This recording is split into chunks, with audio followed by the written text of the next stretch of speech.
자, 지난 밤 사이 미국 시장에 있었던 여러 가지 일들 소개해드리도록 하겠습니다. 애프터마켓인데요. 매주 금요일마다 애프터마켓 저희가 앵커들의 이슈픽으로 전해드리고 있죠. 자, 오늘도 도와주기 위해서 전채린 앵커 오셨습니다. 어서 오세요. 안녕하세요. 네, 안녕하세요. 자, 첫 번째 키워드부터 공개하도록 하겠습니다. 첫 번째 키워드는 바로 이겁니다. 제가 준비했는데요. 개미의 반란이라는 키워드예요.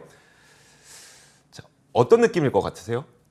개인들에 대한 이야기겠죠? 개인들이 매수하고 있는 종목을 소개해 주시나요? 그렇죠. 개미들이 요즘에 매수하고 있는 종목들이 보니까 사실 전통적인 월가의 인사이트와 좀 반하는 그런 매수가 굉장히 많다고 해요. 그래서 그 개미들의 반란이라는 키워드를 제가 한번 소개를 해드리도록 할 텐데 인플레이션이 발생할 때 전통적으로 월가의 현자들은 인플레이션은 기술주와 성장주에게 부정적이다라고 조언을 하고 있습니다. 하지만 많은 개인 투자자들이 이를 거의 신경 쓰지 않고 매수해 나서는 모습이 나타나고 있어서 이 내용을 월스트리트 저널에서 다루고 있는데요. 자, 반다리서치에 따르면 지난 11월 한 달 동안 개미들이 가장 많이 매수한 기업들의 1순위가 AMD였고요. 2위가 엔비디아, 그리고 3위가 애플이었다고 합니다. 그 외에도 수많은 이 성장주들의 개미들의 투자 자금이 몰렸던 것으로 나타나고 있는데 제가 그림 한 가지를 보여드리도록 하겠습니다. 바로 지금 이 그림이 11월 한 달 동안 개인들이 과연 어떤 종목들을 가장 많이 매수했는지를 보여주는 건데 앞서 말씀드렸던 것처럼 AMD를 가장 많이 샀고요. 엔비디아, 애플, 그 아래로 보이는 것이 루시드, 테슬라, 팔란티어, 페이팔, 인텔, 알리바바, 리비안, 로블록스 이런 수많은 이 기술 기업들 특히 그리고 성장 기업들에 굉장히 많은 투자를 하고 있는 것으로 나타났습니다. 이처럼 많은 투자자들이 인플레와 상관없이 기술주와 성장주에 지금 몰리고 있는 건데 통상적으로 인플레이션은 성장을 하기 위해 많은 돈이 필요한 기술주와 성장주에게는 다소 부정적일 수밖에 없습니다. 또 기술주와 성장주가 미래에 벌어들이는 수익의 가치를 또 깎아먹는 게 인플레이션이다 보니까 당연히 부정적일 수밖에 없지만 개인들은 오히려 지금 전혀 다른 방식의 투자를 하고 있다는 게 숫자로 나오고 있는 것이죠. 네, 개인들이 좀 기술 성장주에 지속적으로 투자를 하고 있다라는 점을 체크해 봤습니다.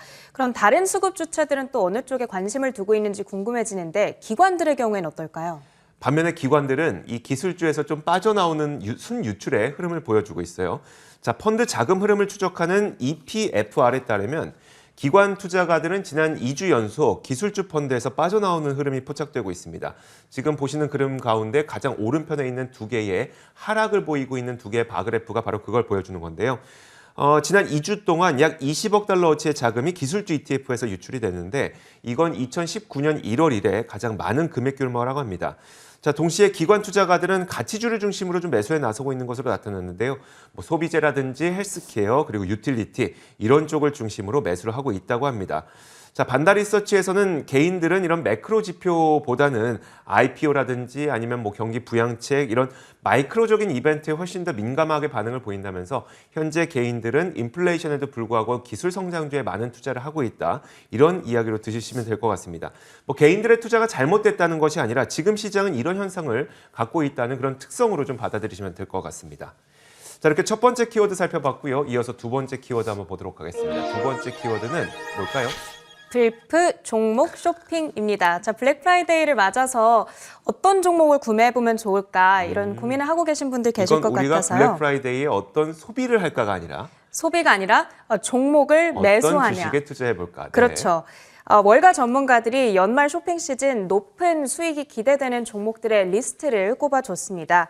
그 리스트 내용 한번 살펴보도록 하겠습니다. 글로벌 IB 코어는 이번 연말에 지난 20년을 통틀어 가장 많은 쇼핑이 이뤄질 것으로 예상했는데요. 전년 대비 11%에서 13%의 매출 증가세를 점치고 있습니다.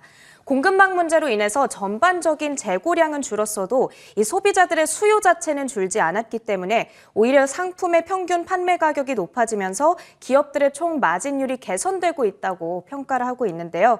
실제로 바클레이즈의 신용카드 거래량 분석에 따르면 사람들의 소비량은 3년 전인 2018년보다 58% 증가했고 또 전년 동기 대비했을 때에는 48% 늘어나고 있는 추세입니다.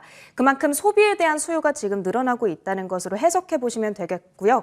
이 같은 페이스대로라면 올해 연말에 역대급 쇼핑량을 기대하기에 충분하다는 전망이 되겠습니다. 자, 그렇다면 그 많은 쇼핑량이 다 어디로 몰리느냐, 그게 중요하겠죠. 네. 작년에 팬데믹을 겪으면서 생겼던 쇼핑 트렌드가 올해에도 이어질 것으로 예상을 하고 있습니다.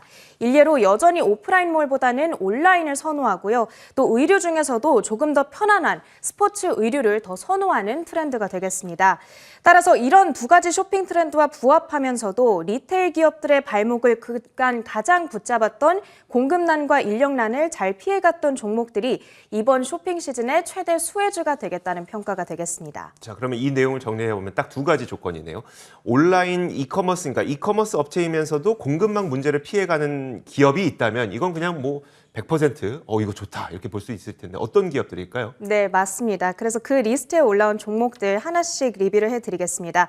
일단 첫 번째로 이번 시즌 애널리스트들이 가장 선호하고 있는 종목은 미국 전자상거래의 40%를 담당하고 있는 아마존이 되겠습니다. 이 골드만삭스의 소비자 설문조사에 따르면 응답자의 35%가량이 아마존에서 연말 쇼핑을 할 거라고 대답했다고 하고요. 또 JP모건 측에서는 아마존이 주문 처리 네트워크를 확장하고 일찍이 할인 행사를 치른 점을 특히나 긍정적으로 평가하면서 아마존을 최고의 투자 선택지라고 지목하기도 했습니다. 그 밖에 대형 소매업체인 월마트와 타깃도 목록에 올라와 있습니다. 앞서 언급한 골드만삭스의 같은 설문조사 결과에 따르면 월마트는 아마존에 이어서 미국 내 두 번째로 인기 있는 쇼핑업체로 지금 꼽히고 있고요. 그렇기 때문에 많은 쇼핑량이 몰릴 것으로 예상되고 있습니다. 한편 수공예품 쇼핑몰인 엣시에 대해서도 호평이 이어지고 있습니다. 다른 전자상거래 업체들과는 달리 엣시가 판매하고 있는 수공예품은 공급망 문제와는 크게 관련이 없기 때문에 강세를 이어갈 수 있을 거란 전망이 되겠고요. 또 마지막으로 딕 스포팅 굿즈 역시도 올라와 있습니다. 많은 소비자들이 의류 카테고리 내에서도 특히나 스포츠 의류 그리고 스포츠 신발에 돈을 쓰겠다고 응답을 했고요. 편안한 의류를 선호하는 지금의 트렌드가 앞으로도 이어지면서 내년도까지 수혜가 이어질 거다라는 전망 내놓고 있습니다. 자, 이렇게 두 번째 키워드까지 살펴봤죠. 이어서 세 번째 키워드 공개하겠습니다. 자, 세 번째 키워드는 이겁니다. 무난하게 라면서 이제 뭐 공항에 여행 가는 여행객들의 사진들이 좀 놓여 있죠. 네. 우리나라는 사실 여름 그 휴가철이 가장 큰 여행 시즌인데 미국은 좀 다르다면서요? 미국은 오히려 겨울에 많이들 가죠. 겨울에 이제 추수감사절 연휴를 앞뒤로 전후로 해서 연말에 굉장히 여행을 많이 간다고 합니다. 네. 자, 추수감사절 시작과 함께 미국에서는 1년 중 가장 바쁜 여행 시즌이 이제 시작이 된 건데요. 자, 올해는 사실 걱정이 좀 많았습니다. 하지만 그 걱정과 달리 무난히 여행객들을 소화하고 있다는 소식이 있어서 전해드리도록 하겠습니다. 자, 지난 수요일 기준으로 7일 연속으로 미국 검역대인 TSA를 통과한 사람은 매일 200만 명이 넘었다고 합니다. 자, 이렇게 7일 연속 200만 명을 넘은 것은 팬데믹 이후에 좀 존재하지 않았었는데요. 물론 간혹 하루하루 정도 200만 명 넘긴 했지만 연속적이진 않았습니다. 자, 뿐만 아니라 지난 수요일은 그중에서도 검역대를 통과한 인원이 가장 많은 날이었는데 이날만 230만 명이 검역대를 통과했다고 합니다. 자, 이는 2020년 2월 이래 가장 많은 수치였었고요. 자, 원래 추수감사절은 미국에서 1년 중 가장 여행을 많이 하는 시즌인데 올해는 그게 좀 걱정이 많았습니다. 왜냐하면 불과 한 달 전까지만 하더라도 여행 수요는 많은데 이 항공이라든가 공항과 항공사에서 일하는 인력이 좀 부족하다 보니까 수많은 항공편들이 취소되는 사태가 벌어지고 했었죠. 뭐 아메리칸 에어라인이 크게 떨어지기도 했습니다. 자, 그러다 보니까 정작 가장 많은 사람들이 항공편을 이용하는 추수감사절 여행 시즌에는 이 상황이 더 악화되는 것 아니야? 라는 우려감이 있었던 거고요. 당시에 미국 항공주들이 동시에 급락하긴 했는데 근데 지금까지의 상황은 좀 매우 무난하고 순조롭게 해결되고 있는 것으로 보입니다. 항공편 트래킹 사이트인 플라이트 어웨어에 따르면 지금까지 미국 국내선 가운데 운항이 취소된 그 비율이 0.5% 미만으로 집계되고 있다고 하니까 사실 그 한 달 전에 그런 사태를 겪고 항공사들과 공항도 많은 준비를 해서 지금은 연말에 여행 시즌을 굉장히 무난하게 소화하고 있는 것 같습니다. 아직까지는 이렇게 순조롭게 진행이 되고 있지만 이제 본격적으로 시작인 만큼 네. 항공사들이 더 어떤 강력한 대비가 필요할 것 같거든요. 대비책들로 어떤 것들이 있을까요? 수많은 항공사들이 그래서 연말에 여행 시즌에 또 굉장히 많이 대응을 하고 있는 것 같습니다. 일단 미국 항공사들은 연말까지의 운항 스케줄을 확대하고 있는 상태고요. 사우스웨스트 에어라인과 스피릿 에어라인 등은 해당 항공사뿐만 아니라 운항 스케줄을 확대하기 위해 여기에 필요한 인력들도 지금 계속 모집을 하고 있다고 합니다.